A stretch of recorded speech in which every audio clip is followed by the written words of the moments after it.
துதிப்பதால் கர்த்தாவே அங்கே வாழ்கிறீர். ஆலயத்தில் உம்மை துதிக்கிறோம். கர்த்தாவே எழுந்தருளும். துதிக்கிறோம், துதிக்கிறோம், ஒன்றாக கூடி துதிக்கிறோம். அல்லேலூயா துதிக்கிறோம், துதிக்கிறோம், ஒன்றாக கூடி துதிக்கிறோம். பரலோகமே உம்மை துதிப்பதால் கர்த்தாவே அங்கே வாழ்கிறீர். சமூகத்திலே உம்மை துதிக்கிறோம். கர்த்தாவே எழுந்தருளும். உந்தன் நாமம் உயர்த்தும் இடத்தில் அங்கே வாசம் செய்வீர். ஆமென். உந்தன் நாமம் உயர்த்தும் இடத்தில் அங்கே வாசம் செய்வீர். துதிக்கிறோம், துதிக்கிறோம், ஒன்றாக கூடி துதிக்கிறோம். அல்லேலூயா துதிக்கிறோம், துதிக்கிறோம், ஒன்றாக கூடி துதிக்கிறோம். பரலோகமே உம்மை துதிப்பதால் கர்த்தாவே அங்கே வாழ்கிறீர். சமூகத்திலே உம்மை துதிக்கிறோம். கர்த்தாவே எழுந்தருளும். பரலோகமே உம்மை துதிப்பதால் கர்த்தாவே அங்கே வாழ்கிறீர். ஆலயத்தில் உம்மை துதிக்கிறோம். கர்த்தாவே எழுந்தருளும். உம்மை போலொரு தெய்வம் இல்லை, சர்வ சிருஷ்டிகரே. சொல்லுவோம். உம்மை போலொரு தெய்வம் இல்லை, சர்வ சிருஷ்டிகரே. துதிக்கிறோம், துதிக்கிறோம், ஒன்றாக கூடி துதிக்கிறோம். அல்லேலூயா துதிக்கிறோம், துதிக்கிறோம், ஒன்றாக கூடி துதிக்கிறோம். பரலோகமே உம்மை துதிப்பதால் கர்த்தாவே அங்கே வாழ்கிறீர். சமூகத்திலே உம்மை துதிக்கிறோம். கர்த்தாவே எழுந்தருளும். ஆமென். பரலோகமே உம்மை துதிப்பதால் கர்த்தாவே அங்கே வாழ்கிறீர். ஆலயத்தில் உம்மை துதிக்கிறோம். கர்த்தாவே எழுந்தருளும். துதியும் கனமும் மகிமையெல்லாம் உமக்கே செலுத்துகிறோம். சொல்லலாம். ஆமென். துதியும் கனமும் மகிமையெல்லாம் உமக்கே செலுத்துகிறோம். துதிக்கிறோம், துதிக்கிறோம், ஒன்றாக கூடி துதிக்கிறோம்.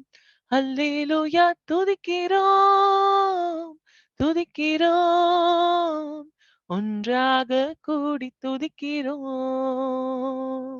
துதிக்கிறோம், துதிக்கிறோம், ஒன்றாக கூடி துதிக்கிறோம். அல்லேலூயா துதிக்கிறோம், துதிக்கிறோம், ஒன்றாக கூடி துதிக்கிறோம். பரலோகமே உம்மை துதிப்பதால் கர்த்தாவே அங்கே வாழ்கிறீர். சமூகத்திலே உம்மை துதிக்கிறோம். கர்த்தாவே எழுந்தருளும். கேட்போமா? சமூகத்திலே உம்மை துதிக்கிறோம். கர்த்தாவே எழுந்தருளும். பரலோகமே உம்மை துதிப்பதால் கர்த்தாவே அங்கே வாழ்கிறீர். உம் சமூகத்திலே உம்மை துதிக்கிறோம். கர்த்தாவே எழுந்தருளும். கர்த்தாவே எழுந்தருளும். கர்த்தாவே எழுந்தருளும். சிறு துளி பெருவெள்ளம் என்று நாங்கள் பார்க்கின்றபடியே என் ஜபத்திலேயா 5 கண்டத்தின் உள்ள ஆசீர்வதிக்கப்படுவார் என்ற கேள்விக்கு எங்களுக்கு ஆண்டவரே கர்த்தாவே அப்படிப்பட்ட கேள்வி எங்களுக்கு தேவையில்லையப்பா. காரணம் சிறு துளி பெருவெள்ளம். 5 கண்டத்திலே 5 கண்டங்களும் உள்ள எல்லோரும் ஜெபிக்கும் போது நாங்களும் சிறு துளியாய் கொஞ்சம் நாங்களும் கர்த்தாவே தேசங்களுக்காக ஜெபிக்கும் போது அதுவும் கர்த்தாவே பெரு வெள்ளமாகிய 5 கண்டங்களையும் பாதுகாக்கும் கர்த்தருடைய பாதுகாப்புக்கு எங்கள் சின்ன சிறு துளியாக இருக்கிற ஜெபமும் பயனுள்ளதாக இருக்கிறபடியாலே தொடர்ந்து நாங்கள் உற்சாகமாய் 5 கண்டங்களுக்காக நாங்கள் ஜெபிக்க கிருபித்து நாங்கள் ஜெபிக்கிறோம். 5 கண்டங்களிலேயும் தேவ சமாதானம் இருக்கும்படி உன்னதத்திலே தேவனுக்கு மகிமையும் பூமியிலே சமாதானமும் மனுஷர் மேல் பிரியம் உண்டாவதாக வார்த்தையின்படியே ஆண்ட பூமியிலே சமாதானம் உண்டாகும்படி நாங்கள் தொடர்ந்து தேசங்களுக்காக ஜெபிக்கிறவை தாரும். இறுதியாக யார் ஜெபிக்க போறார்களோ அவர்களுக்காக நாங்கள் நன்றியுடன் துதிக்கிறோம். அவர்களையும் அபிஷேகத்தோடு கூட கத்தா ஜெபிக்கும்படி அவளை ஆசீர்வதிக்க நாங்கள் ஜெபிக்கிறோம். வந்துள்ள ஒவ்வொருவருக்காக ஸ்தோத்திரம். ஒவ்வொருவரையும் உடைய கண்மணியை போல காத்துக்கொண்டு நாங்கள் அத்தனை பேரும் அப்பா இயேசு கிறிஸ்துவின் ரகசிய வரியிலே கற்புள்ள கன்னியாக மணவாட்டி சபையின் அவயவங்களாக திகழும்படி அப்பா எங்கள் ஆவி ஆத்துமா சரீரத்தை உங்களுடைய ஜீவ வசனங்களை கொண்டு ஒன்று கூட பரிசுத்தப்படுத்த ஜெபிக்கிறோம். எங்கள் தகப்பனே எல்லா துதிகன மகிமையும் அதிசீக்கிரத்தில் வந்து எங்களை அழைத்து கொண்டு செல்ல போகிற எங்கள் இயேசு கிறிஸ்துவுக்கும் எங்கள் இயேசு கிறிஸ்து மூலியமாக எங்கள் பிதாவு தேவனுக்கும் எங்கள் இயேசு கிறிஸ்து மூலியமாக பரிசுத்த தேவனுக்கும் எங்கள் திரியேக தேவனுக்கு எல்லா துதிகன மகிமையை எடுக்கிற தகப்பனே எங்கள் அப்பா பிதாவே எங்கள் கர்த்தரும் எங்கள் மீட்பரும் எங்கள் அருமை ரட்சகரமாக இருக்கிற நசரேன் ஆகிய இயேசு கிறிஸ்துவின் ஜீவன நாமத்தில் எங்கள் ஜபஸ்தோத்திரங்களை வெகு மனத்தாழ்முடு உம்முடைய திருப்பாதப்படி சமர்ப்பிக்கிறோம் எங்கள் ஜீவன பரபிதாவே. ஆமேன் ஆமேன் ஆமேன். தேவ ஜனமே, கர்த்தர் எப்படியோ பேசுகிறார் அல்லவா இல்லையா? வேதத்தை வாசிக்கும் போது பேசுகிறார். சில சந்தர்ப்பங்களில் சொப்பனத்தின் மூலியமாக பேசுவார், தரிசனங்கள் மூலியமாக பேசுவார், ஒரு பாடல் மூலியமாக பேசுவார், ஒரு பாடல் மூலியமாக பேசுவார், சண்டே ஸ்கூல் டீச்சர்ஸ் மூலியமாக பேசுவார். சண்டே ஸ்கூல் டீச்சர்ஸ் மூலியமாக அந்த இளம் அது பிஞ்சு உள்ளங்களிலே குழந்தைகளுடைய வசனத்தை கத்தர் விதைப்பார். கத்தருக்கு ஸ்தோத்திரம். எத்தனையோ வகையில கத்தர் பேசுகிறார். பிரசங்கத்தின் மூலியமா பேசுகிறார், வேத பாடத்தின் மூலியமா பேசுகிறாரு. 19ஆம் சங்கீதத்தை பார்த்தால் இயற்கையின் மூலியமாக கூட கத்தர் பேசுகிறார். ஆமேன். இயற்கை மூலமாக கூட கத்தர் பேசுகிறார். ஒரு முஸ்லீம் என்னோட வயதில் சின்னவர், ஆனால் அவர் டெய்ரி டெக்னாலஜியில் அவர் கோல்டு மெடல் வாங்கினவர். அவர் என்னுடைய கவுண்டர் பார்ட்டாக இருந்தார். நான் வேலை செய்யும் போது எனக்கு கவுண்டர் பார்ட்டாக இருந்தவர். அவர் ஒரு முஸ்லீம். அவர் அதாவது தேநீர் நேரத்தில் டீ டைமில் நாங்கள் அந்த பெஞ்சில் உட்கார்ந்துருப்போம். அந்த தொழிலாளிகளுக்கெல்லாம் நாங்கள் டோக்கன்ஸை கொடுத்து அவர்களுக்கு டீயை வாங்கி கொள்வதற்காக, தேநீரை வாங்கி கொள்வதற்காக டோக்கன்ஸ் கொடுப்போம். அப்போ நானும் உட்கார்ந்துருப்பேன், இன்ஜினியரிங் விங்கில் நானும் உட்கார்ந்துருப்பேன், அதாவது டெய்ரி விங்கில் அவர்கள் உட்கார்ந்துருப்பார்கள். அன்றைக்கு அந்த முஸ்லீமோடு கூட இன்னொரு உறவு உட்கார்ந்தார். 2 பேரும் என்னுடைய கவுண்டர் பார்ட்ஸ். அவர்கள் உட்கார்ந்துருக்கும் போது இந்த முஸ்லீம், அதாவது டெய்ரி டெக்னாலஜியில் கோல்டு மெடலிஸ்ட், அப்படிப்பட்டவர் வானத்தினுடைய காரியங்களை, சூரியன், சந்திரன், நட்சத்திரங்கள் எதையோ அவர் பேசிக்கொண்டு போனார். ஒரு வார்த்தை சொன்னார், நான் அமைதியாக இருப்பேன், நான் அதிகமாக யாரோடும் சம்பாஷிக்க மாட்டேன், அமைதியாக இருப்பேன். அவர் அந்த முஸ்லீம் அருகில் உள்ளவருக்கு சொல்லுகிறாரு, இந்த வானத்தில் உள்ள இந்த கிரகங்கள் எல்லாவற்றையும் பார்க்கும்போது ஆண்டவன் ஒருத்தன் இருக்கான்னு நம்ப வேண்டியதாக இருக்குன்னு சொன்னார்கள். முஸ்லீம், ஆண்டவன் ஒருவன் இருக்கிறான் என்று நம்ப வேண்டியதா இருக்கிறது. தேவ ஜனமே, ஒருவருக்கும் சாக்கு போக்கு சொல்ல வாய்ப்பில்லை. இயற்கையின் வாயிலாகவும் தேவன் பேசுகிறார் என்று சங்கீதம் 19 பார்க்கிறோம். மேற்கொண்டு பெரிய மாணவர்களே ரோமர் 1ஆம் அதிகாரத்தையும் பார்க்கிறோம். சங்கீதம் 19 பழைய ஏற்பாடு, ரோமருக்கு நிருபம் புதிய ஏற்பாடு, 2லும் பார்க்கிறோம். இயற்கையின் வாயிலாகவும் தேவன் நம்மோடு பேசுகிறார். ஆனால் ஞாபகத்தில் வைத்துக் கொள்ள வேண்டும், தேவன் நம்மோடு துல்லியமாய் பேசுவதற்காக எப்போதும் இயற்கையை பார்த்து கொண்டிருக்க கூடாது. தேவன் நம்மோட பேச வேண்டும் என்பதற்காக எப்போதும் பார்க்க வேண்டிய காரியம் இந்த பரிசுத்த வேதாகமம். ஆமென். இயேசு சொன்னாரு, நான் உங்களை நியாயம் தீர்ப்பேன் என்று நீங்கள் நினைக்க வேண்டாம். உங்களை நியாயம் தீர்க்கிறது ஒன்று உண்டு. நான் உங்களுக்கு சொன்ன வசனமே கடைசி நாளில் உங்களை நியாயம் தீர்க்கும். கர்த்தர் கோடா கொடி ஸ்தோத்திரம். தேவ ஜனமே, வசனம் தான் பிரதானம். அதே சமயத்துல மற்ற, அதாவது இயற்கையின் வாயிலாக, சண்டே ஸ்கூல் டீச்சர்ஸ் வாயிலாக, பாடல்களின் வாயிலாக, ஆவிக்குரிய பாடல்கள் வாயிலாக, ஈவன் தொலைக்காட்சியில நடைபெறுகின்ற, அதாவது சுவிசேஷ ஊழியத்தின் வாயிலாக, பைபிள் ஸ்டடி வாயிலாக கர்த்தர் பேசுவார். அதே சமயத்துல நம்ம வீட்டுல மாட்டி வச்சிருக்கோம் பார்த்தீங்களா கேலண்டர். அதாவது என்ன கேலண்டர் நம்ம சொல்லுவோம்? Bible lovers calendar. ஒவ்வொரு நாளுக்கு ஒரு வசனம் இருக்கும். எங்க வீட்டுல ஒரு கேலண்டர் அப்படி நாங்க மாட்டி வைத்திருக்கிறோம். கர்த்தர் கோடா கொடி ஸ்தோத்திரம். ஒருவேளை இயேசு கிறிஸ்துவின் ரகசிய வருகை தாமதப்படுமானால், ஒருவேளை இயேசு கிறிஸ்துவின் ரகசிய வருகை தாமதப்படுமானால், நாங்கள் அடுத்த ஆண்டும் இப்படிப்பட்ட கேலண்டர்ஸை விநியோகிப்போம். உங்களில் யாருக்காவது தேவைப்பட்டால் நீங்கள் முன்கூட்டியே எங்களுக்கு டிசம்பர் மாதம் போல சொல்லுவீர்கள், உங்கள் விலாசம் கொடுப்பீர்கள், உங்களுக்கு நாங்கள் எங்களுடைய கேலண்டரை அனுப்பி வைப்போம். ஆனால் எத்தனையோ சபையில் கேலண்டர் போடுகிறார்கள். நாங்கள் மட்டும் அல்ல, கர்த்தருக்கு ஸ்தோத்திரம். அது எங்கள் கேலண்டரும் தேவை என்று சொல்லுவீர்களானால் நீங்கள் உங்கள் விலாசத்தை அனுப்புங்கள். டிசம்பர் மாதம் போல நாங்கள் உங்களுக்கு இலவசமாக திரும்ப சொல்கிறேன், இலவசமாக கேலண்டர் அனுப்புவோம். இந்த வசனத்தை பார்க்கும்போது எனக்கு இந்த கேலண்டர்ல ஆங்கிலமும் இருக்கு, தமிழும் இருக்கு. அது எனக்கு ரொம்ப அவசியமான காரியம். ஏன்றால் நாம் மேற்கத்திய நாட்டில் இருக்கும்போது மட்டுமல்ல, இந்தியாவில் உள்ளவர்களும், ஸ்ரீலங்காவில் உள்ளவர்களும், மற்ற நாடு உள்ளவர்களும் அதிகபட்சமாக அவர்கள், அதாவது தாய்மொழியிலே அவர்கள் வேதத்தை வாசிப்பது மட்டுமல்ல, ஆங்கிலத்திலேயும் அவர்கள் உரையாடி கொண்டு வருகிறபடியால், பணிஸ்தலங்களிலே ஆங்கிலம், ஊடகத்திலே ஆங்கிலம் இருக்கிறபடியால இன்றைக்கு ஆங்கிலம் பரவி கொண்டே போகிறது அதிகமாக. ஆகினால இந்த கேலண்டர்ல அந்த வசனம் ஆங்கிலத்தில் இருக்கிறது, தமிழிலும் இருக்கிறது. கர்த்தருக்கு ஸ்தோத்திரம். ஒவ்வொரு வசந்தியா பார்த்து கர்த்தர் என்னோட பேசுறான்னு சொல்லிட்டு வரக்கூடாது. பாருங்க, இந்த பரிசுத்த வேதாகமத்திலே ஆதியாம் முதற்கொண்டு வெளிப்படுத்தல் வரைக்கும் எத்தனையோ வசனங்கள் இருக்கின்றன. அத்தனை வசனங்களும் ஒன்று விடாமல், அத்தனை வசனங்களும் தேவனுடைய வார்த்தை. இயேசு சொன்னபடியே வேதத்தில் உள்ள எழுத்தின் உறுப்பு முதற்கொண்டு அது தேவனுடைய வார்த்தை. வானம் பூமி ஒழிந்து போறாலும் தேவனுடைய பரிசுத்த வேதாகமத்தில் உள்ள ஒரு வசனத்துடைய உறுப்பு கூட அது அழியாது. ஆமென், ஹல்லேலூயா. காக்கு மேல் இருக்க அந்த கொம்பருக்கு பதில கீ, அந்த கொம்பு கூட அழியாது. ஆமென், ஹல்லேலூயா, ஹல்லேலூயா. ஏன் நான் அதை சொல்லுகிறேன் என்றால், 1971 வருஷம் ஒரு பரிசுத்தவான் ஆதியாகமத்தின் புஸ்தகம் 15ஆம் அதிகாரம் 1ஆம் வசனத்தை எடுத்து சொல்லும்போது, தமிழில் இருக்கும்போது அவருக்கு அது தெளிவாக இல்லை, ஆங்கிலத்தை தெளிவா இருக்கிறது. அவர் என்ன சொன்னார்? வாசிங்க, ஆதியாகமத்தின் புஸ்தகம் 15ஆம் அதிகாரம் 1ஆம் வசனம். ஆதியாகமம் 15:1. ஆதியாகமம் 15ஆம் அதிகாரம் 1ஆம் வசனம் வாசிக்கலாம்.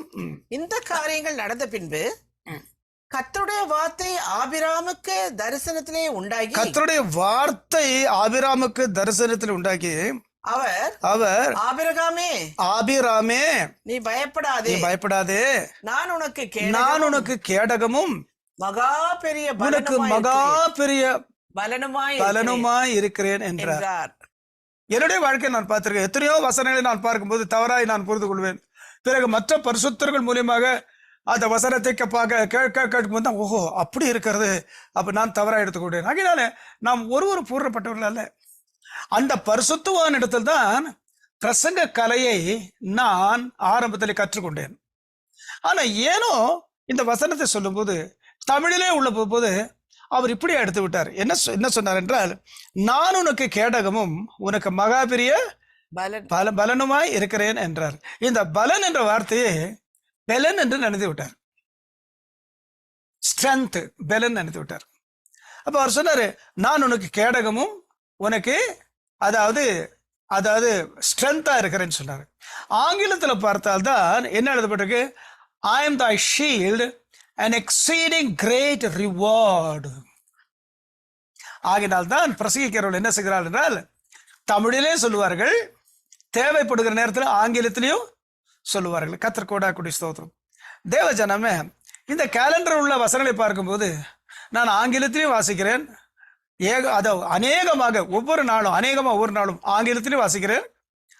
அதுக்கு கீழே இருக்கிற தமிழை நான் வாசிக்கிறேன். சில வேளையிலே ஒரு வசனை நாவே தொடும். காரணம் என்னவென்றால், இந்த முழு பரிசுத்த வேதாகமும் தேவனுடைய வார்த்தை லாகாஸ். முழு பரிசுத்த வேதாகமும் தேவனுடைய வார்த்தை லாகாஸ். ஆனால் அந்த பரிசுத்த வேத வசனங்களிலிருந்து நமக்கென்று ஒரு வசனத்தை எடுத்து கொடுப்பார். அதுக்கு பேர் தான் ரேமா. நமக்கு எடுத்து கொடுப்பார். அது ஆமென். ஒருவர் சொல்லுவார், கர்த்தர் என்னோட பேசினார், கர்த்தரோட பேசுறார். என்ன பேசினார் கர்த்தர்? கர்த்தர் என் மேய்ப்பரா இருக்கிறார், நான் தாட்சி அடையன்னு கர்த்தர் பேசினார். இதுல என்னங்க இருக்கு? ஓய்வு நாள் பாடசாலையில் சொல்லிக் கொடுக்குற சங்கீதம் 23 சங்கீதம், இது என்னங்க இருக்கு? என்ன கர்த்தர் என்னோட பேசினார். அப்படியானால் அவர்களுக்கு, மற்றவர்களுக்கு 23 சங்கீதம் ஒரு சாதாரண சங்கீதம். ஆனா ஒருவர் வேதனைப்பட்டு கொண்டிருக்கிறார், பல தேவைகள் வாழ்க்கையில. அந்த சமயத்தில் இந்த வசனத்து வாயில கர்த்தர் பேசும்போது, கர்த்தர் என் மெய்ப்பரா இருந்து அவருடைய கைக்குள்ளான ஆடாய் நான் இருக்க வரைக்கும் எனக்கு தாழ்ச்சியே கிடையாது. வாழ்க்கையில தாழ்ச்சியே கிடையாது. உடைக்கோ, இருக்கிற இடத்திற்கோ, புசிப்பதற்கோ, குடிப்பதற்கோ, சரீர ஆரோக்கியத்திற்கோ எதுலையுமே தாழ்ச்சி ஏறாது. ஆமென். ஒரே வசனம், மற்றவனுக்கு வசனம் தானே, லாகாஸ் தானே, அது லாகாஸ். ஆனால் எடுத்து கொடுத்தா ரேமா. இப்படி நான் சில வேளை இந்த வசனத்தை வாசிக்கும் போது மனதை அப்படியே தொடும். மனதை தொட்டதோட கூட நின்றால் பரவாயில்லை, அதிலிருந்து தேவ செய்தி வருகிறது பாருங்க, அதான் ஆச்சரியம். இதை பார்த்த உடனே நான் ஆராய்ச்சி செய்ய, ஜபத்தோடு கூட ஆராய்ச்சி செய்ய ஆரம்பித்தேன். கர்த்தருக்கு ஸ்தோத்திரம். அதன் வாயிலாக இந்த செய்தி எனக்கு வந்தது. கர்த்தருக்கு ஸ்தோத்திரம். இதுக்காக கேலண்டருக்கு முன்னால கூப்பிடக்கூடாது யாரும்.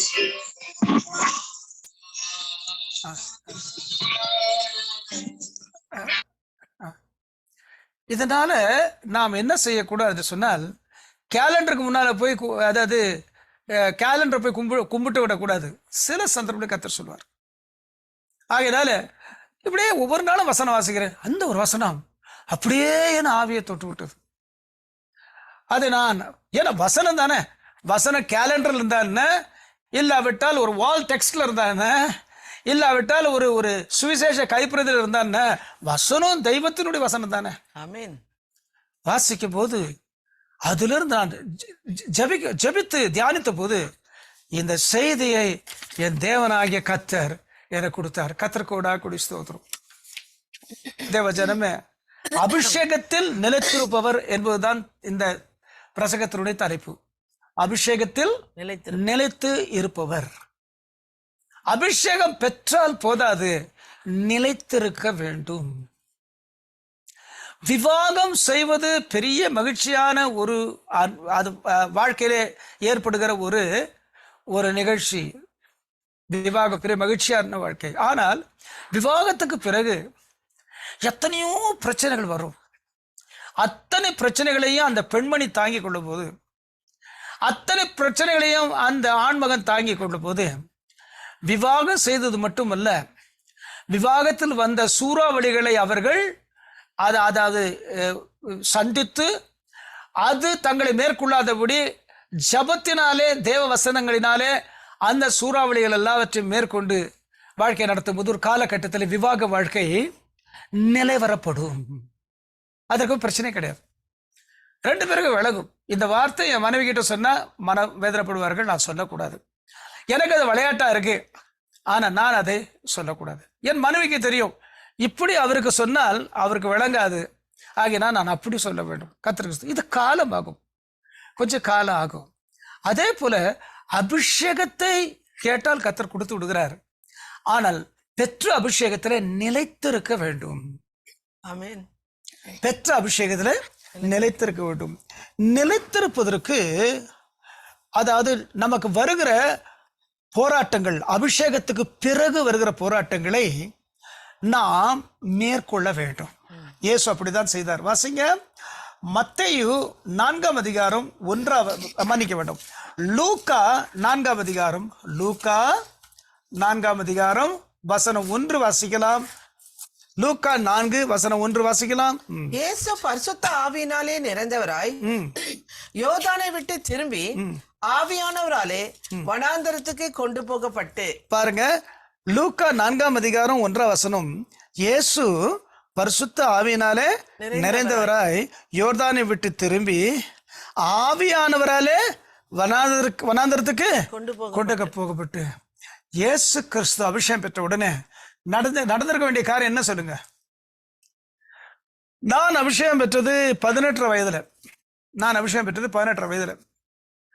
அபிஷேகம் பெற்ற பிறகு நான் நினைத்தேன், பேதுரு அபிஷேகம் பெற்ற பிறகு என்ன நடந்தது? ஒரே பிரசங்கத்துல 3000 பேர் ஞானஸ்நானம் பெற்றார்கள். எனக்கு ஒரு பெரிய ஒரு தைரியம் வந்து விட்டது. நான் அபிஷேகம் பெற்று விட்டேன். எங்கள் கிராமத்திலேயே எனக்கு தெரிந்த மட்டிலும் யாரும் அந்நிய பாஷை பேசினதாக எனக்கு தெரியாது. காரணம், மற்ற அந்நிய பாஷை பேசி நான் கேட்டதே கிடையாது. எங்கள் கிராமத்தில் நான் அபிஷேகம் பெற்று விட்டேன். அதே நாளில் என் கடைசி தம்பி, என்னுடைய கடைசி தம்பி, அவரும் அபிஷேகம் பெற்றார். கர்த்தர் கூட கூடி ஸ்தோத்திரம்.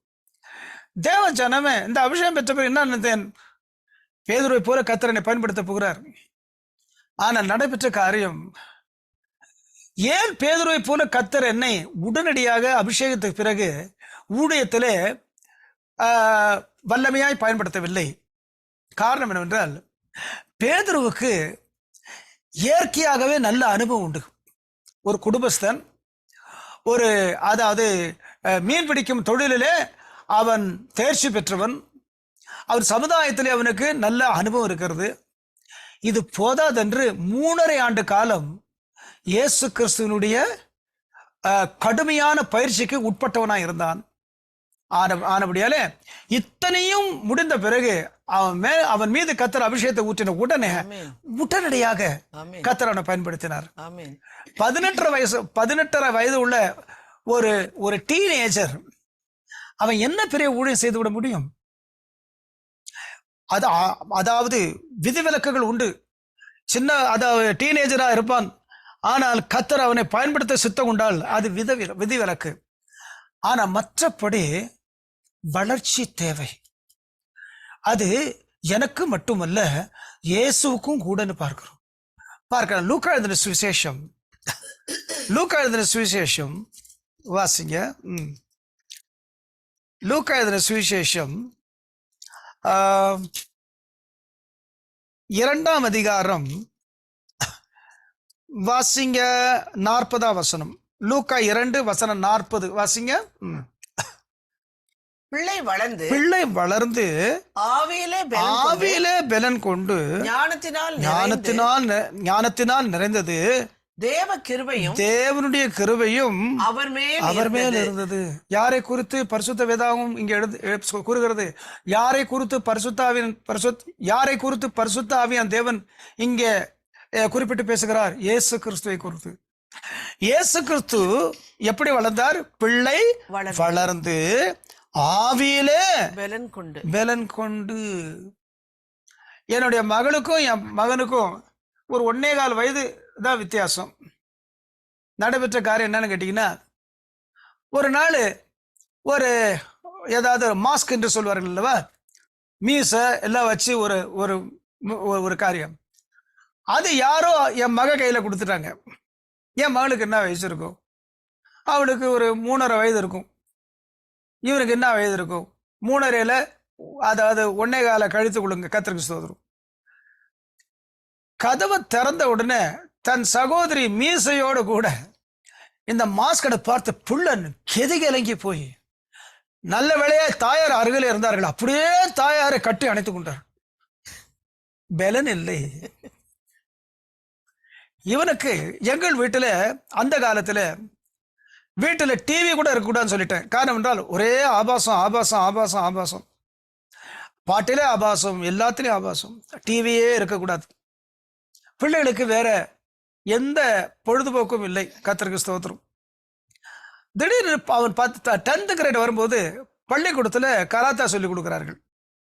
ஆனால் தகப்பனுடைய கையெழுத்து இருந்தால்தான் கராத்தா சொல்லிக் கொடுப்பார்கள். என்னிடத்தில் வந்து கெஞ்சினான், கெஞ்சினான். இது வெறும் ஒரு, அதாவது இது வெறும் ஒரு ஸ்போர்ட்ஸ் தான் டாடி, கையெழுத்து போட்டுருங்க. நான் யோசிச்சேன், சரி ஒரு எக்ஸசைஸ் பிள்ளைக்கு, இப்போ ஒரு எக்ஸசைஸ், பெந்தகோசக்காரனுக்கு பிறந்த பிள்ளை கராத்தாவை கற்றுக்கொண்டால் எக்ஸசைஸ், கத்திரிக்கு ஸ்தோத்திரம். கையெழுத்து போட்டுட்டேன், பிள்ளை போயிட்டான். கொஞ்ச நாட்குள்ள ஆளே மாறிட்டான். ஒரு நாள் ஏதோ அவன் தவறு செய்தான்னு சொல்லி நம்ம நாட்டின் வழக்கத்தின்படி கையை தூக்குனேன். பெரிய தப்புலாம் ஒன்றும் செய்யல, நான் முற்கோபி, என் மேல் தான்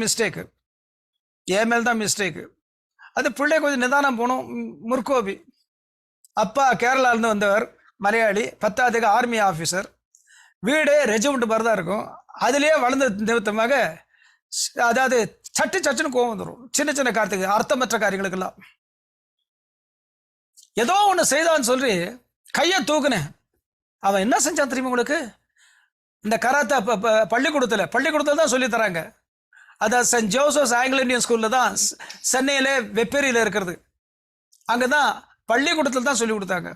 அடிக்க போன உடனே முன்பெல்லாம் என்ன பண்ணுவான், அப்பா நீ செய்ய மாட்டேன்னு சொல்லுவான். நான் அடிக்க போன உடனே கையை இப்படி வைத்து கொண்டான்.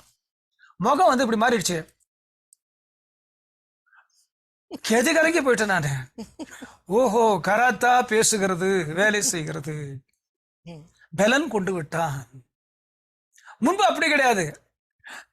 டாடி நான் அப்படி செய்ய மாட்டேன். இயேசு பிள்ளையா இருக்கும்போது அவர் எப்படிப்பட்டவராக இருந்தார், வளரும் போது எப்படிப்பட்டவராக இருந்தார்? லூக்கா 2ஆம் அதிகாரம் 40ஆம் வசனம், பிள்ளை வளர்ந்து ஆவியிலே பலன் கொண்டு. பிள்ளை வளரணும், ஆவியில பலன் கொள்ள வேண்டும். பலன் கொண்டு ஞானத்தினால் நிறைந்தது, தேவனுடைய கிருபையும் அவர் மேல் இருந்தது. வளர்ச்சி வந்துருச்சா இல்லையா சொல்லுங்க, அம்மா சொல்லுங்க, ஐயா சொல்லுங்க. வளர்ச்சி வந்துருச்சா இல்லையா? வளர்ச்சி வந்து விட்டது. ஆனால் ஊழியத்துக்கு உரிய வளர்ச்சி இன்னும் வரவில்லை. ஆகினாலே 12 வயதுல இயேசு தேவாலயத்தில் அங்குள்ள, அதாவது போதகர் நடுவில் பேசும்போது அவர்களெல்லாம் ஸ்தம்பித்து போனார்கள். வாசிங்க 46ஆம் வசனம், லூக்கா 2:46. 3 நாளைக்கு பின்பு அவர் தேவாலயத்தில் போதகர் நடுவில் உட்கார்ந்திருக்கவும், அவர்கள் பேசுகிறதை கேட்கவும், அவர்களை வினாவும் கண்டார்கள். என்ன வயசு பிள்ளைக்கு? 12 வயசு. அவருக்கு என்ன வயது? 12 வயது. இவர் கேட்ட கேள்வியை மற்றவர்கள் கேட்ட போது 47ஆம் வசனம், அவர் பேச கேட்ட யாவரும் அவருடைய புத்தியையும் அவர் சொன்ன மாறுத்தரங்களையும் குறித்து பிரமித்தார்கள். என்ன வயசு இயேசுவுக்கு? 42ஆம் வசனம். அவருக்கு 12 வயதான போது பிரமித்து போய்விட்டார்கள். எங்க வீட்டுல சமீபத்தில் எங்களுடைய அருமையான ஆவிக்குரிய சகோதரர், அவருடைய அருமையான ஆவிக்குரிய, அதாவது எங்களுக்கு ஆவிக்குரிய சகோதரர், ஆவிக்குரிய சகோதரி, அந்த அன்பு தம்பதிகள் பிள்ளைகளோடு வந்திருந்தார்கள். அவங்க பிள்ளை பிறந்து இது வரைக்கும் நான் பார்த்ததே கிடையாது, தான் முதல் முறை பார்த்தேன். பிள்ளைக்கு 2 வயது. அங்கே சாக்லேட் இருக்கிறது. நேரம் வந்தா தன் தகப்பனிடத்துல 2 வயது தான் வந்து, இவர் யாரு? இவர் பெரிய உத்தியோகத்தில் இருக்கிறார். அவர் கம்பெனியில பெரிய உத்தியோகத்தில் இருக்கிறார். கர்த்தருக்கு ஸ்தோத்திரம். அவ்வளோ பெரிய உத்தியோகத்தில் இருக்கிறவர் தன் 2 வயது பிள்ளை சாக்லேட் கேட்ட போது, அவர் என்னோட கூட சம்பாதித்து கொண்டிருந்த நிமித்தமாக கோ அண்ட் ஆஸ்க் மாமன் சொன்னார். அம்மாட்ட போய் கேளு, எதை? சாக்லேட்டை. இது வயசு எவ்வளோ? 2 வயசு, பெண் பிள்ளை. அவ என்ன சொன்னா தெரியுமா உங்களுக்கு? You come. சிரிக்கிறார்.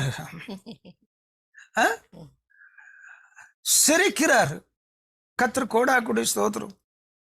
ஏன் சிரிக்கிறான்னு கேட்டீங்கன்னா, 2 வயது பிள்ளை எப்படி பேசுது? சாக்லேட் கேட்டுச்சு, அம்மாட்ட போய் கேளுன்னு சொன்னா, நீ வா அப்படின்னா என்ன அர்த்தம்?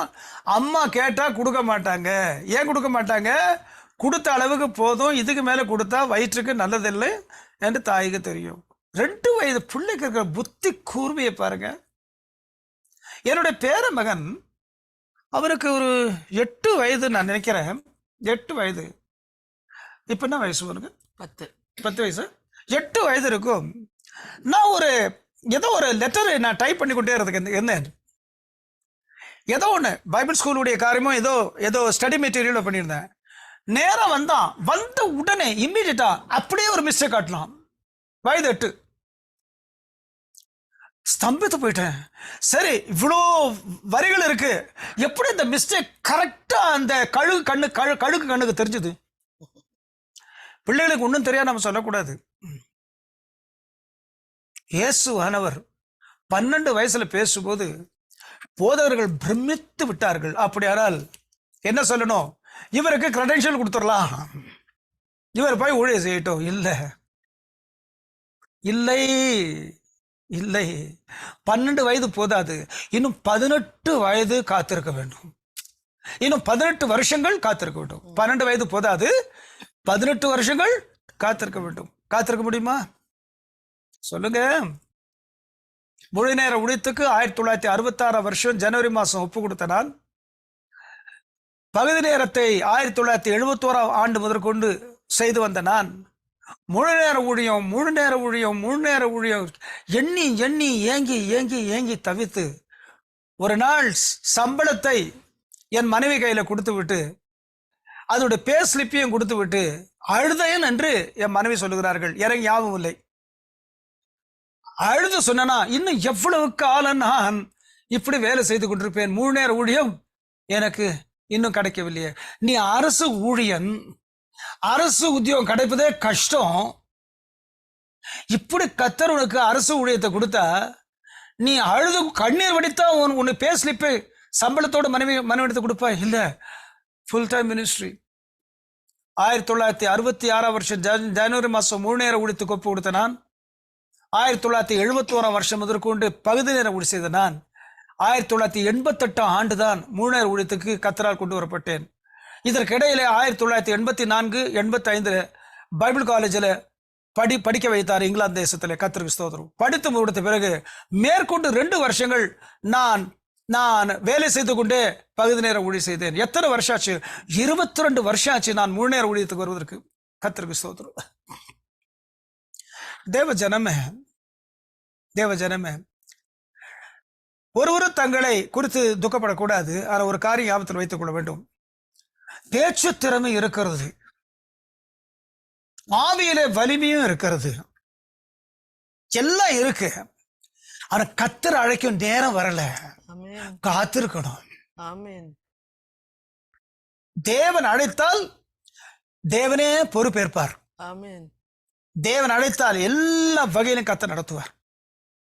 இயேசு என்ன செய்தார்? அதற்கு பிறகு வாசிங்க 51, 52 லூக்கா 2ஆம் அதிகாரம் 51, 52 வாசிங்க. பின்பு அவர் அவர்களுடனே அவர்களுடனே யாருடனே? யோசேப்பு மரியாளோடு கூட போய் நாசரேத் ஊரில் சேர்ந்து அவர்களுக்கு கீழ்ப்படிந்திருந்தார். தெய்வம் மனுக்குலம் பூண்டு மனித பெற்றோருக்கு கீழ்ப்படிந்திருந்தார். நான் ஏன் என் பாஸ்டர் கீழ்ப்படிய கூடாது? என்னுடைய பாஸ்டர் யாரு? 14 ஆண்டு ஒரு சபையில் நான் இருந்தேன். பாஸ்டர் SP சாமுவேல் ஐயா அவர்கள், அவர் கீழ்ப்படிந்திருந்தேன். இங்க எங்களுடைய அசிஸ்டன்ட் பிரஸ்பிட்டருக்கு கீழ்ப்படிந்திருக்கிறேன். ஏங்க நீங்க உங்களுக்கு எவ்வளவு மெச்சூரிட்டி, அவரை விட உங்களுக்கு வயசு ஜாஸ்தி, அனுபவம் ஜாஸ்தி, அந்த பேச்சு பேசக்கூடாது. அமெரிக்காவில் உள்ள அசம்பிளிஸ் ஆஃப் காட்ல நான் ஒரு கிரெடென்ஷியல் மினிஸ்டர், ஆர்டினன்ட் பாஸ்டரா இருந்தாலும் எனக்கு ஹையர் அப்ஸ் உண்டு. அவங்களை கீழ்ப்படியணும்.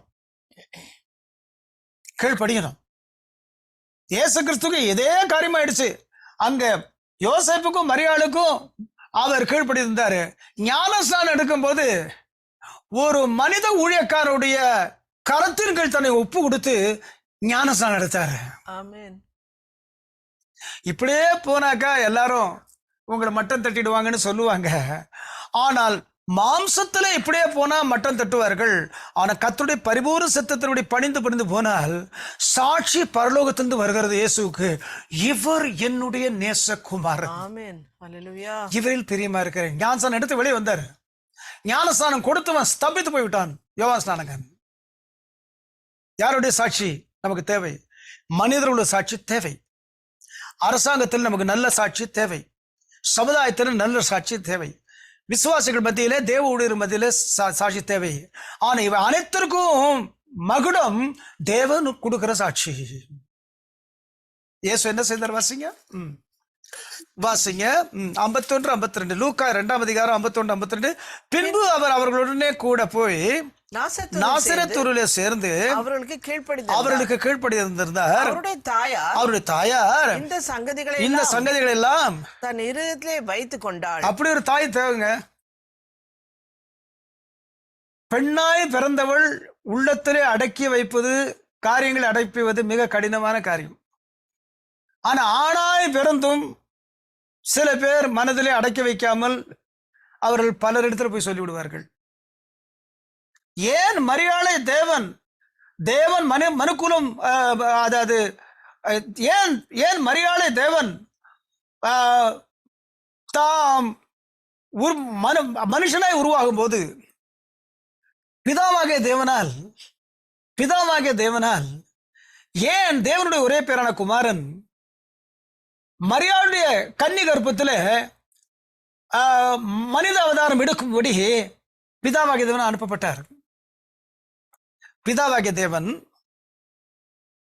தேவன் ஏன் தம்முடைய ஒரே பேரான குமாரர் நசரேயனாகிய இயேசு கிறிஸ்துவை கன்னி மரியாளுடைய கன்னி கர்ப்பத்தில் இயேசு கிறிஸ்து மனித அவதாரம் எடுக்கும்படி ஏன் பிதாவாகிய தேவன் மரியாளை தெரிந்து கொண்டார்?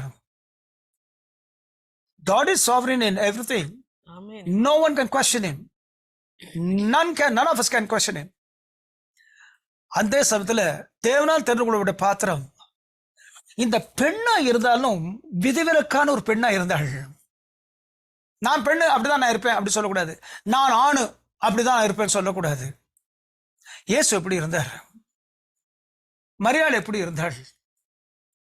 எந்த காரியம் வந்தாலும் படபடபடன்னு எல்லாரையும் சொல்ல மாட்டா. அப்படிப்பட்டவருடைய கர்ப்பத்தில் தான் வார்த்தையானவர் மாம்சமானார்.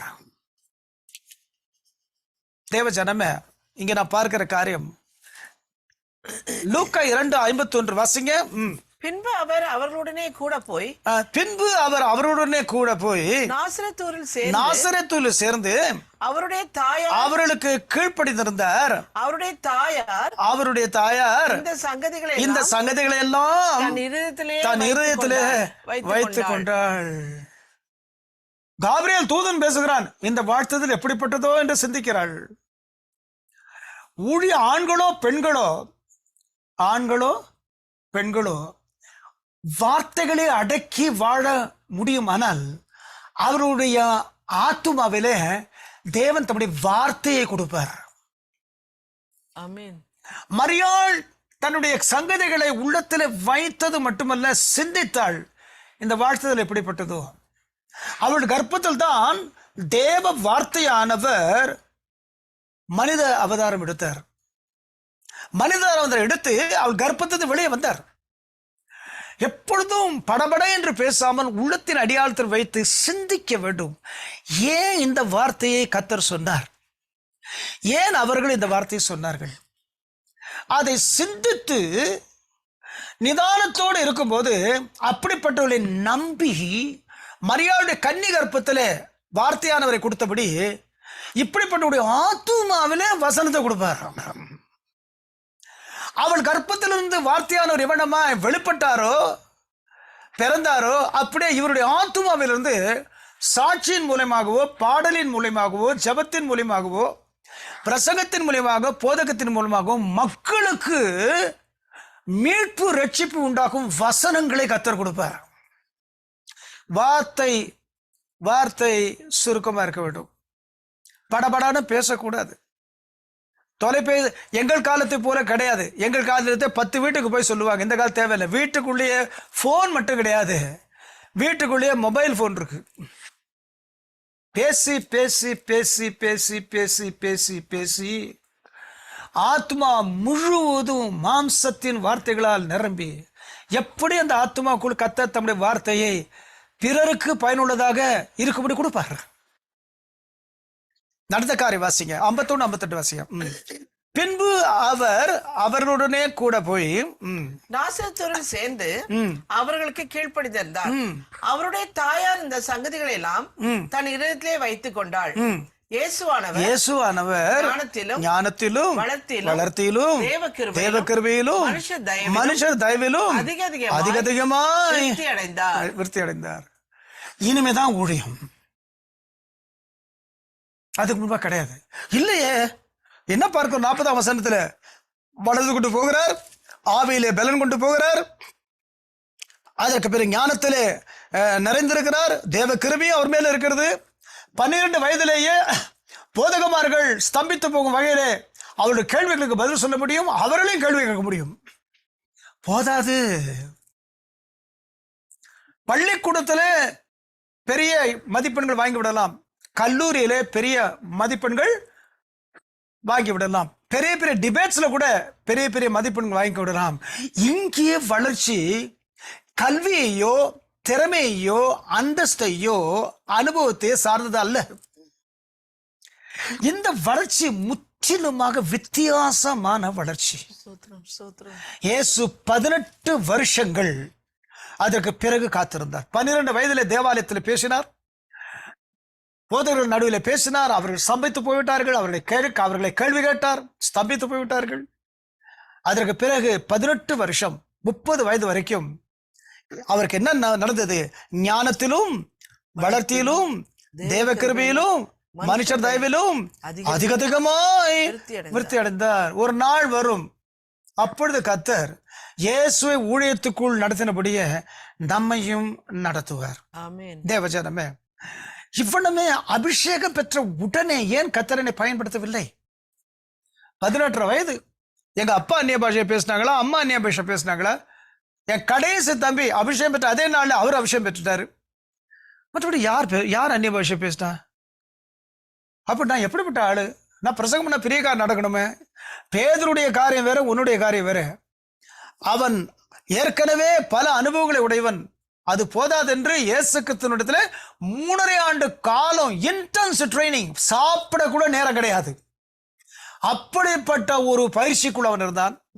அபிஷேகத்தை கொடுத்தாரு, எழுதி பேசினா 3000 பேர் ஞானசானத்துக்கு ஒப்பு கொடுத்தார்கள், ஞானசானம் பெற்றார்கள்.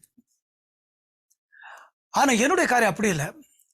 எனக்கு அபிஷேகத்தை கொடுத்து என்னை பல பாடுகளுக்குள் நடத்தினார். காரணம் என்ன? பாடுகளினாலே நான் அழிவதற்காக அல்ல, பாடுகளினாலே நான் உருவாகும்படி. இயேசு கிறிஸ்து அபிஷேகம் பெற்ற பிறகு நடந்த காரியம் லூக்கா 4ஆம் அதிகாரம் 1ஆம் வசனம் வாசிங்க. இயேசு பரிசுத்த ஆவியினாலே நிறைந்தவராய் யோர்தானை விட்டு திரும்பி ஆவியானவராலே வனாந்தரத்துக்கு கொண்டு போகப்பட்டு. அபிஷேகம் பெற்ற பிறகு வனாந்தரமா? அபிஷேகம் பெற்ற பிறகு எல்லோரும் என்னை மெச்சிக்கொள்வார் நான் நினைத்தேன், எல்லோரும் என்னை கனப்படுத்துவார்கள் என்று நான் நினைத்தேன். என் மூலியமாய் கர்த்தர் அரிய பெரிய காரியங்களை செய்வதனாலே அநேக ஆத்துமாக்களை சத்தியத்துக்குள் என்னை கொண்டு கர்த்தர் நடத்துவார் நினைத்தேன். ஆனா வனாந்தரமா போயிடுச்சே வாழ்க்கை. வனாந்தரத்துக்குள் நாமா போனோமா, இல்லாட்ட மத்தவங்க உள்ள தள்ளினாங்களா? சொல்லுங்க. வனாந்தரத்துக்குள் போனதற்கு காரணம் ஒன்று, நாமே வனாந்தரத்துக்குள் போயிட்டோம் தவறுதலாக, இல்லாட்ட மற்றவர்கள் நம்மை கட்டாயப்படுத்தி நடத்தி விட்டார்கள்.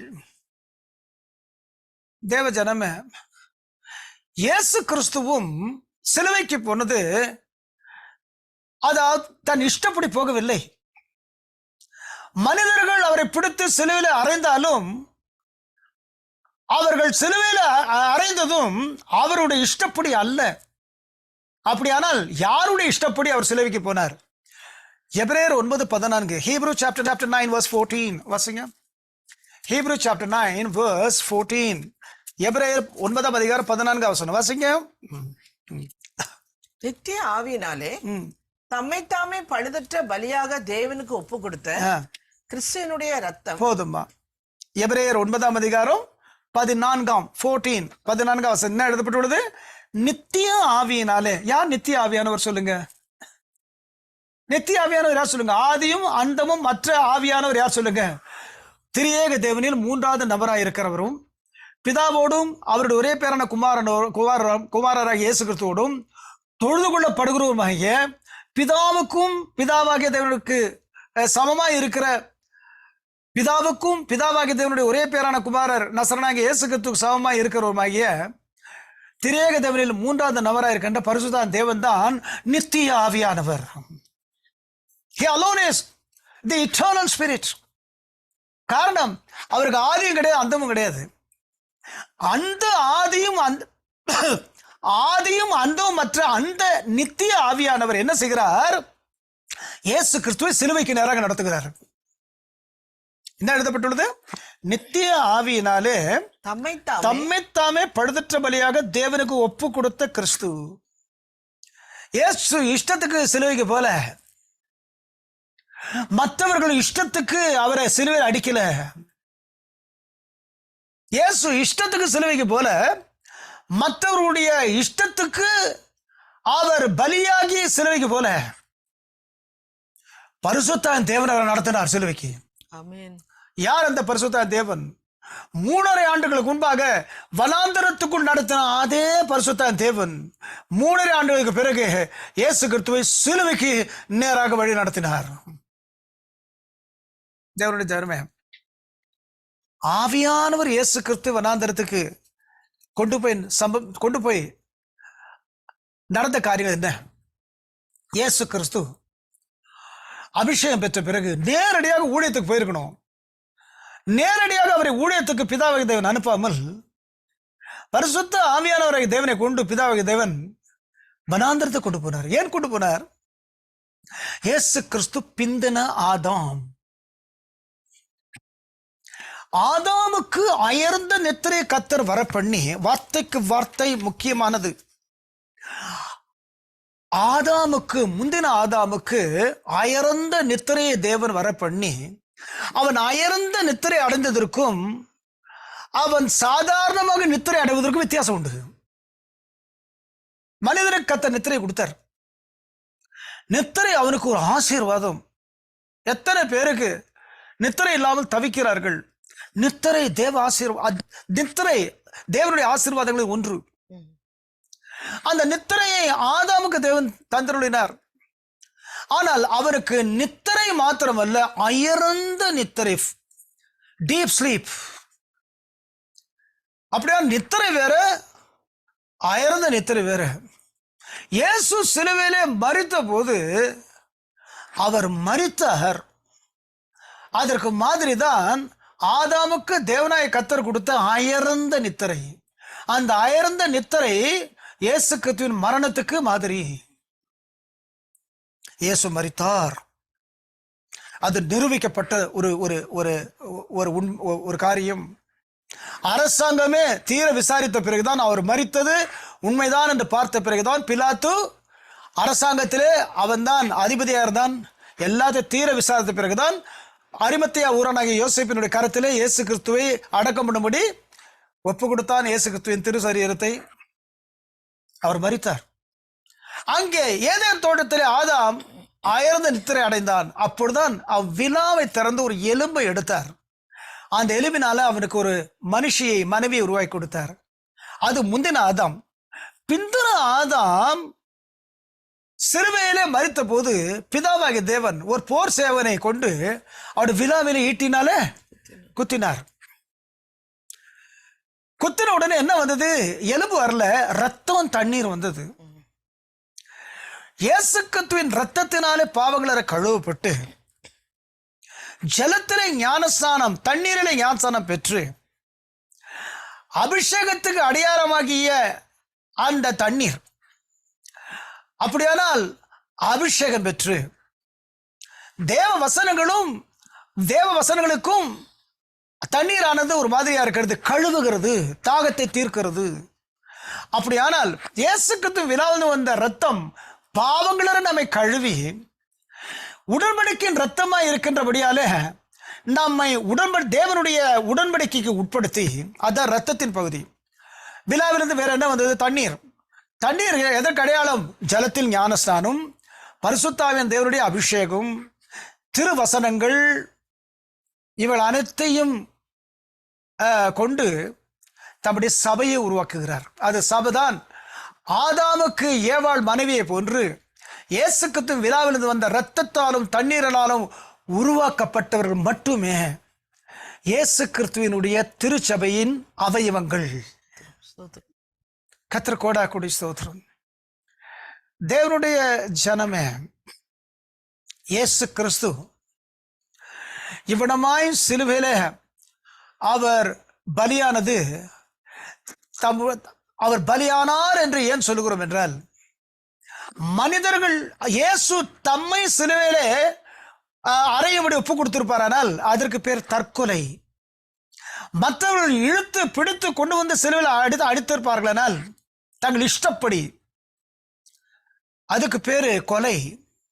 அப்படியானால் இயேசு பிதாவாகிய தேவனுடைய ஆவியானவரால், பரிசுத்த ஆவியானவராகிய தேவனால், நித்திய ஆவியானவரால் இயேசு கிறிஸ்து சிலுவைக்கு தாம் பலியாகும்படி அவர் போனது, அது கொலையும் தற்கொலையும் அல்ல, கொலையும் அல்ல, அது பலி.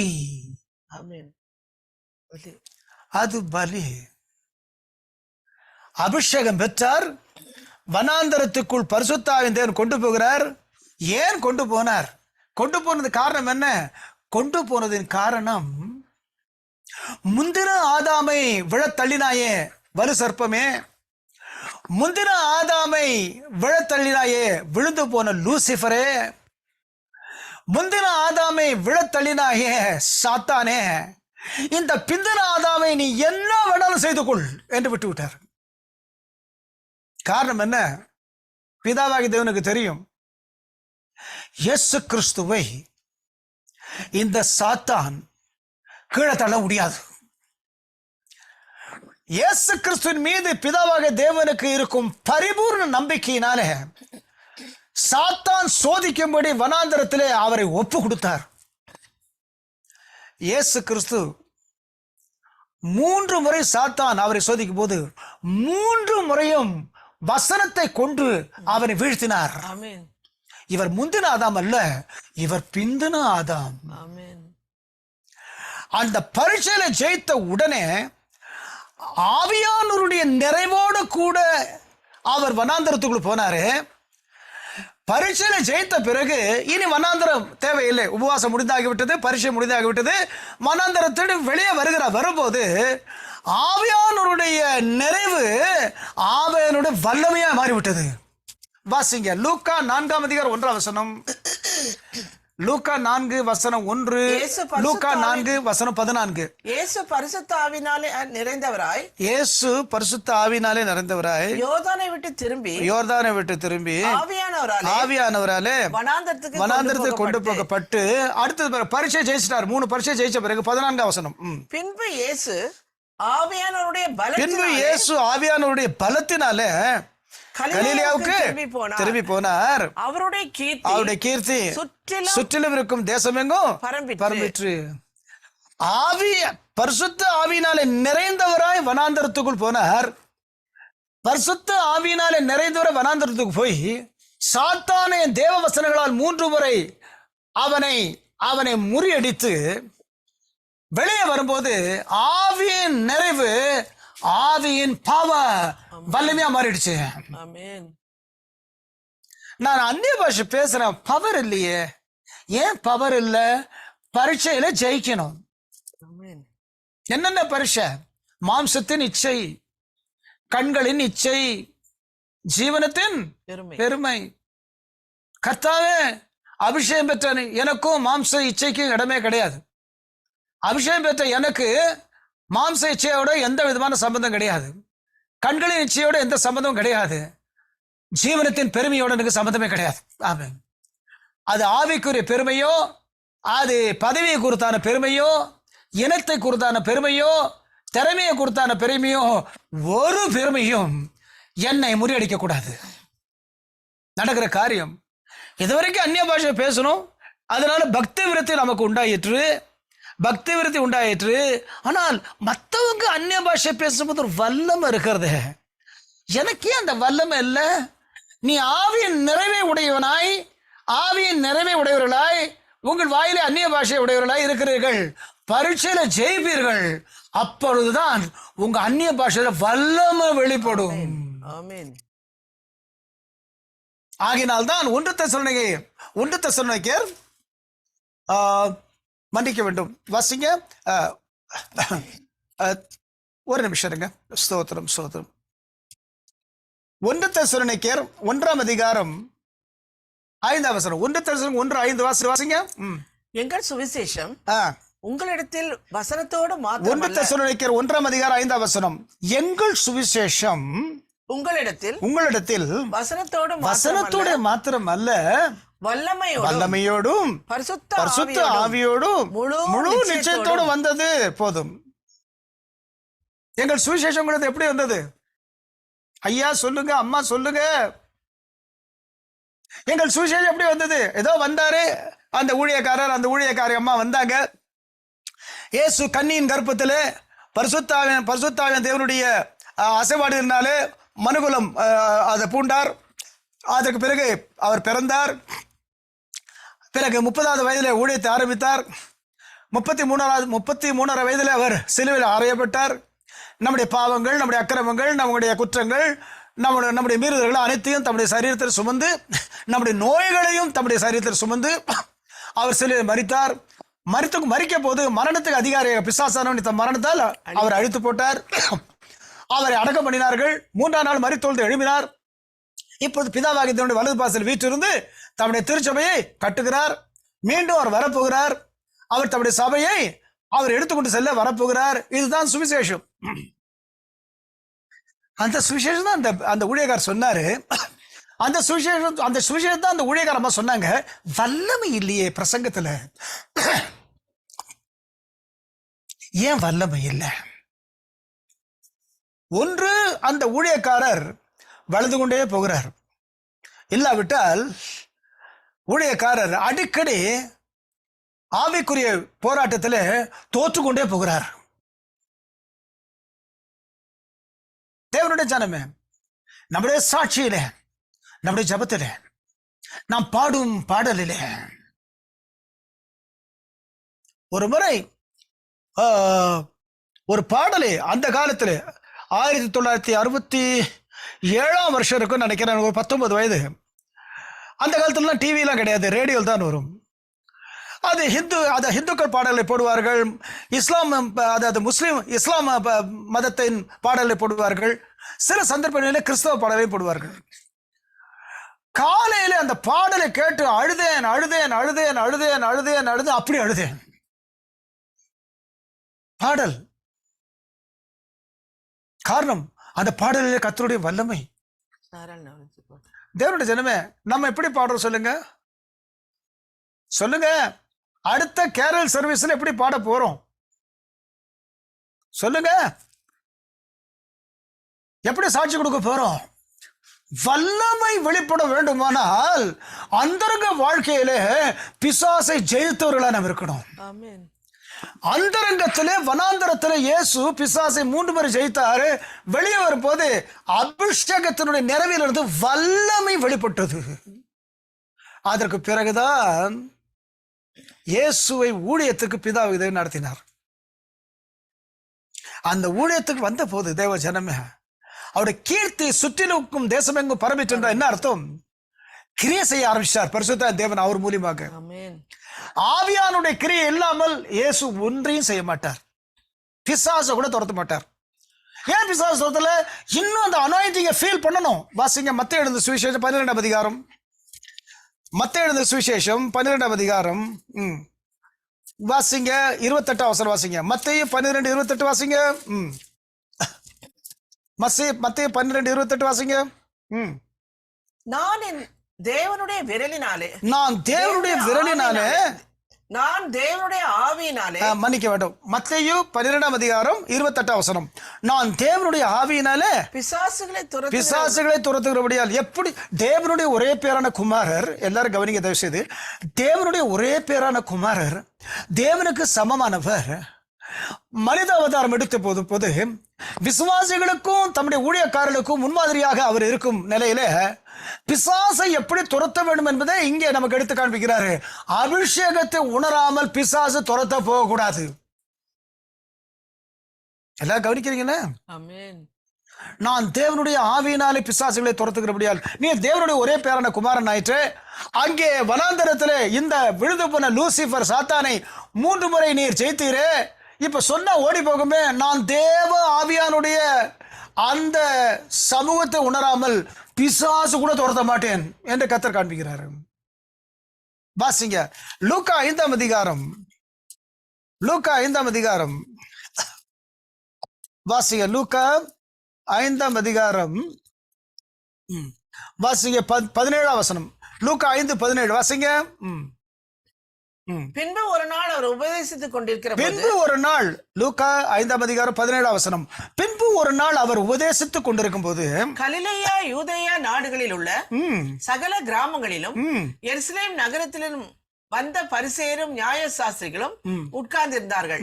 அப்பொழுது பிணியாளிகளை குணமாக்கத்தக்கதாக கர்த்தருடைய வல்லமை விளங்கிற்று. அபிஷேகத்தை உணராம ஹீலிங் மினிஸ்ட்ரி கூட கர்த்தர் செய்ய மாட்டாரு. அந்த சுகமளிக்கும் வல்லம் ஆங்கிலத்தில் என்ன எழுதப்பட்டிருக்கு? The power of the Lord was present to heal them. Whose power? Whose power? And who is that Lord? The Lord is the Spirit. கர்த்தரே ஆவியானவர். கர்த்தருடைய ஆவி எங்கே உண்டு அங்கே விடுதலையும் உண்டு. தேவஜனமே, என்னதான் ஊழியத்திலே கர்த்தர் நம்மை பக்குவப்படுத்தி இருந்தாலும், என்னதான் ஊழியத்திலே நம்மை கர்த்தர் வணைந்திருந்தாலும், என்னதான் ஊழியத்திலே நாம் அதாவது வேதாகம வசனங்களிலே வேத அறிவிலே வல்லுநர்களாக இருந்தாலும் சரி, நாம் என்னதான் அனுபவிக்க ஊழியக்காரர் இருந்தாலும் சரி, அபிஷேகத்தை உணராம ஒரு அடி கூட எடுத்து முன்னால் வைக்கக்கூடாது ஊழியத்துல. ஆமென். அந்த அபிஷேகம் நம்மிலே நிலைவரப்பட வேண்டுமானால், அபிஷேகம் பெற்ற பிறகு வருகிற மாம்சத்தின் இச்சை, கண்களின் இச்சை, ஜீவனத்தின் பெருமையை பிசாசு அப்படியே கிடையாது. வசனத்தால் அவனை அடிக்கணும். 3 முறை இயேசு பிசாசை எப்படி முறியடித்தாரு? எழுதியிருக்கிறதே. அப்படியானால் அபிஷேகம் பெற்றவர்கள் செய்ய வேண்டிய காரியம் வேதத்தை ஜீவனாய் வைத்து வாசித்து தியானிக்க வேண்டும். சாத்தான் சோதனை கொண்டு வரும்போது ஒரு வசனத்தை எடுத்து அடிப்போம், அதோடு அவன் கீழே எடுத்துருவான். பிசாசே அந்த வார்த்தையில இங்க செல்லாது. வசனம் தான் கிரியை செய்யும். அந்தரங்க வாழ்க்கையிலே அது வனாந்தரத்தை போன்ற வாழ்க்கை. அங்கே என்னை யாருமே பார்க்கவில்லை. தனியாக வனாந்தரத்தில் இயேசு உபவாசித்து தனியாக வனாந்தரத்தில் இயேசு உபவாசித்தது போல தனிமையில இருக்கிறோம். யாரும் கூடவே இல்லை, யாரும் கூட இல்லை, கணவனும் இல்லை, மனைவியும் இல்லை, பிள்ளைகளும் இல்லை, யாரும் இல்லை, தனியா இருக்கிற சோதனைக்கார வரான். எதுக்காக? உன் அபிஷேகத்தின் வல்லமை வெளிப்படாதபடிக்கு உன்னை மட்டுப்படுத்துவதற்காக அவன் முயற்சிக்கிறான். இயேசுவை பிதாவாக நம்பினார். நீ முந்தின ஆதாமை கீழே தள்ளினாய், இந்த பிந்தின ஆதாமை நீ கீழே தள்ள முடியாது. உனக்கு நீ என்ன பண்ணுவோம் செய். நம்மை இயேசு நம்ப முடியுமா? பரீட்சையில நாம் ஜெயித்த பிறகு நாம் பெற்ற அபிஷேகம், பேசிக் கொண்டிருக்கிற அந்நிய பாஷை, இவைகளிலிருந்து வல்லமை வெளிப்படும். அந்த வல்லமை தான் பெரும்பாலுள்ள ஸ்திரீயுடைய பெரும்பாட்டை ஆன் த ஸ்பாட் ஹீல் பண்ணிட்டு இருக்கு. பிரசங்கத்திலே வல்லமை, போதிப்பதிலே வல்லமை, சாட்சி கொடுப்பதிலே வல்லமை, பாடுவதிலே வல்லமை, சாட்சி கொடுப்பதிலே வல்லமை. ஒரு படி கூடுதலா சொல்லுகிறேன், வாத்திய கருவிகளை வாசிப்பதில் வல்லமை.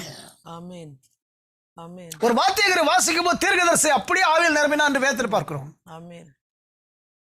தேவச்சனமே, அபிஷேகம் பெற்றால் போதாது, பெற்ற அபிஷேகத்தை நாம் நிலைத்திருக்க வேண்டும். யார் ஜெபிக்க போறீங்க? ஜெபிக்க.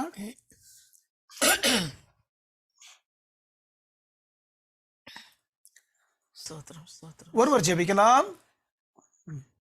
ஹalleluya. அப்பா உம்மை துதிக்கிறோம் ராஜா, துதிக்கிறோம் அப்பா. நல்லவரே உம்மை துதிக்கிறோம், துதிக்கிறோம், துதிக்கிறோம், துதிக்கிறோம் பிதாவே. சர்வ வல்லமையுள்ள தேவாதி தேவனே உம்மை துதிக்கிறோம் அப்பா. துதிகளின் மத்தியில வாசம் செய்கிற தேவாதி தேவனே உம்மை துதிக்கிறோம் பிதாவே. அப்பா இந்த நேரத்துல உங்க பிரசனம் இருக்கிறதற்காக உமக்கு கோடான கோடி நன்றி செலுத்துகிறோம் பிதாவே. அப்பா உங்க வார்த்தையின் மூலியமாக எங்களோடு நீர் பேசுகிறதற்காக உமக்கு நன்றி செலுத்துகிறோம் அப்பா. நீர் பேசுகிற தேவன் பிதாவே. எங்க இருதயத்துல நீர் பேசுகிற தேவன் அப்பா. அப்பா எங்க இருதயத்துல அப்பா நீர் எந்த இடத்துல நாங்க தொடணும் அப்பா, நாங்க எந்த இடத்துல மாறணும்னு என் தேவனுக்கு தெரியும் பிதாவே. நீர் எங்களை உருவாக்குகிற தேவன் பிதாவே. அப்பா உமக்கு கோடான கோடி நன்றி செலுத்துகிறோம் உங்க வார்த்தைகளுக்காக பிதாவே.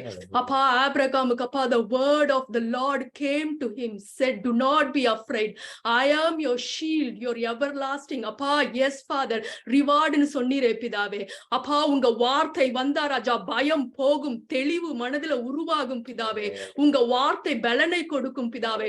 அந்த வார்த்தையை பாஸ்டர்கள் மூலியமாக நீர் எங்களோடு பேசின உங்க கிருபைகளுக்காக கோடான கோடி நன்றி செலுத்துகிறோம் பிதாவே.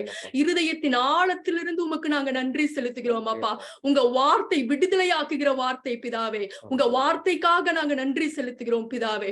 அப்பா இந்த நேரத்திலயும் ராஜா அப்பா பரிசுத்த ஆவியானவரை அப்பா இயேசுவ அப்பா he was being filled with the Holy Spirit, led to the wilderness father. அந்த wildernessல ராஜா அப்பா ஒரு மேற்கொண்டு ராஜா பிதாவே he was in the power of the Spirit father. அப்பா his name was spread all throughout that area னு போட்டிருக்குதே ராஜா. அப்பா அந்த பவரால எங்களை நிரப்புங்க அப்பா. எல்லா wildernessலயும் எங்க அந்தரங்கத்துல பிதாவே என் தேவனே உங்க அபிஷேகத்தினால பரிசுத்த ஆவியானவரோட உதவி கொண்டு ராஜா எல்லா சாத்தானோட சதி திட்டங்களையும் நாங்கள் முறிக்கட்டும் பிதாவே. அப்பா உங்க அந்த முறித்த அந்த wildernessல நாங்க முறித்த அந்த சாத்தானினால ராஜா நாங்க வல்லமை உங்க பரிசுத்த ஆவியோட வல்லமையினால நாங்க நிறைந்திருக்கட்டும் பிதாவே. அப்பா உம்மை போல நாங்க மாறட்டும் பிதாவே. இயேசு ராஜா நாங்க உம்மை போல மாறட்டும் பிதாவே. அதுதானே அப்பா நாங்க பர்பஸ். லாஸ்ட் வீக் நாங்க படிச்சோமேப்பா, to be conformed to the image of your son, to partake in your glory. That is the purpose you created in this world father. அப்பா அதற்கு உங்க பரிசுத்த ஆவியானவரோட அபிஷேகத்துல நாங்க நிலைத்திருக்க வேண்டும் பிதாவே. அதற்கு நாங்க உங்க பரிசுத்த ஆவியானவரோட அபிஷேகத்துல நிலைத்திருக்க வேண்டும் பிதாவே. அப்பா நீர் அந்த கிருபைகளை எங்களுக்கு கொடுக்கிறதற்காக நன்றி செலுத்துகிறோம் பிதாவே. Let us grow in the power of the Spirit father. அப்பா yes father. அப்பா he has grown with wisdom and with favor with God and people போட்டிருக்குதே ராஜா. அப்பா yes father உங்க வல்லமையில அபிஷேகத்துல நிறையும் போது ராஜா நாங்க wisdomல ராஜா yes father favor with God and men அப்பா நாங்க பெருகுவோமே பிதாவே. உங்க வார்த்தை அப்பா நாங்க முழுவதுமாக ஏற்றுக்கொள்கிறோம் பிதாவே. அந்த வார்த்தை எங்கள் மூலமாக பலன் கொடுக்கட்டும் பிதாவே. நீர் அனுப்பின வார்த்தை ராஜா நீ என்ன பர்பஸோட அனுப்பினீரோ அது 100% பலன் கொடுக்கட்டும் பிதாவே இயேசுவின் நாமத்தினால. நீர் அப்படி செய்கிறதற்காக உமக்கு கோடான கோடி நன்றிகளை செலுத்துகிறோம் அப்பா. Pastor uncle ஆசீர்வதிங்கப்பா.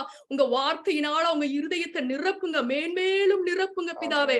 அந்த வார்த்தை அப்பா மற்றவர்கள் கொடுத்து ஒரு பிளஸ்ஸிங்காக நீர் வைத்திருக்கிறீரே உமக்கு கோடான கோடி நன்றிகளை செலுத்துகிறோம் பிதாவே. இன்னும் மேன்மேலுமாக ஆசீர்வதிங்கப்பா. பாஸ்டர் ஆண்டி ஆசீர்வதிங்க டாடி. அப்பா வந்திருக்கிற ஒவ்வொருவரையும் ஆசீர்வதிங்கப்பா. உங்க வார்த்தையினால எங்களை ஆசீர்வதித்ததற்காக நன்றி செலுத்துகிறோம் பிதாவே. இயேசு கிறிஸ்துவின் நாமத்தினால கேட்கிறோம் பிதாவே. ஆமென் ஆமென் ஆமென் ஆமென். மிக்க நன்றி அம்மா, மிக்க நன்றி அம்மா. எங்களை ஜெபத்தில் வழிநடத்தினீர்கள். மிக்க நன்றி அம்மா. கர்த்தர் உங்களையும் அன்பு கணவரையும் அன்பு கணவர் பாலா அவர்களையும் கண்மணி குழந்தை செல்வங்களையும் தொடர்ந்து கர்த்தர் மகா மகிமையாய் ஆசீர்வதிக்கவே ஆசீர்வதிப்பாராக. ஆமென். இப்பொழுது எல்லோரும் சேர்ந்து சொல்லலாம். என் ஆத்துமாவே கர்த்தரை ஸ்தோத்திரி, என் முழு உளமே அவருடைய பரிசுத்த நாமத்தை ஸ்தோத்திரி. என் ஆத்துமாவே கர்த்தரை ஸ்தோத்திரி, அவர் செய்த சகல உபகாரங்களையும் மறவாதே. அவர் உன் அக்கிரமைகள் எல்லாம் மன்னித்து உன் நோய்களெல்லாம் குணமாக்கி உன் பிராணனை அழிவுக்கு விலக்கி மீட்டு உன்னை கிருபையினாலும் இரக்கங்களினாலும் முடிசூட்டி நன்மையினால் உன் வாயை திருப்தியாக்குகிறார். கழுகுக்கு சமானமாக உன் வயது திரும்ப வால வயது போலாகிறது. ஆமென். நம்முடைய கர்த்தராகிய இயேசு கிறிஸ்துவின் கிருபையும் பிதாவாகிய தேவனுடைய அன்பும் பரிசுத்த ஆவியானுடைய ஐக்கியமும் நம் அனைவரோடு கூட உலகமெங்கும் உள்ள பரிசுத்தரோடு கூட இன்றும் என்றும் சதா காலமும் இருப்பதாக. ஆமென்.